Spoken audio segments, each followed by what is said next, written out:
Hello বন্ধুরা, আমার ইচ্ছে নতুন একটা ব্লগে তোমাদের সবাইকে স্বাগত। সবাইকে তৃতীয়ার অনেক অনেক শুভেচ্ছা। আর কুহুর আজকে থেকেই নতুন জামা পরা শুরু, কারণ পুজো বলে কথা। আর আজকে প্রথম মায়ের দর্শনে যাচ্ছি আমরা, তাই নতুন জামা তো পরতেই হবে। হ্যাঁ, আজকে আমরা যাচ্ছিলাম সন্ধেবেলা অভিনন্দন কালচারাল অ্যান্ড ওয়েলফেয়ার ট্রাস্ট, এই অ্যাসোসিয়েশনটার সাথেই আমরা বেশ কিছু বছর ধরে যুক্ত আছি। সেখানেই আজকে মায়ের প্রতিমা নিয়ে আসা হয়েছে। তার দর্শনেই আমরা পৌঁছে গেলাম সন্ধেবেলা সেখানে। আর গিয়েই দেখো সব তোড়জোড় আয়োজন চলছে, বাচ্চা কাচ্চারা গল্পে মেতে রয়েছে, সবাই আড্ডা দিতে ব্যস্ত।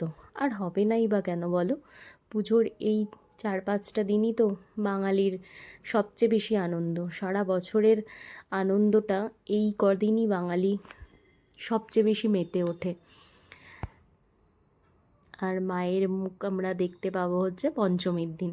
সেদিনও তোমাদের সাথে একটা ছোট্ট ব্লগ শেয়ার করব অবশ্যই।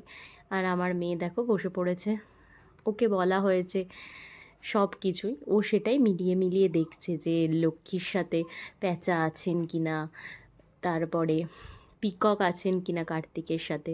তো সেগুলোই ও মিলিয়ে মিলিয়ে দেখছে আর আমাদেরকে বলছে। তো আজকের এই ছোট্ট একটু সুন্দর মুহূর্ত তোমাদের সাথে শেয়ার করলাম। কেমন লাগলো অবশ্যই জানিও।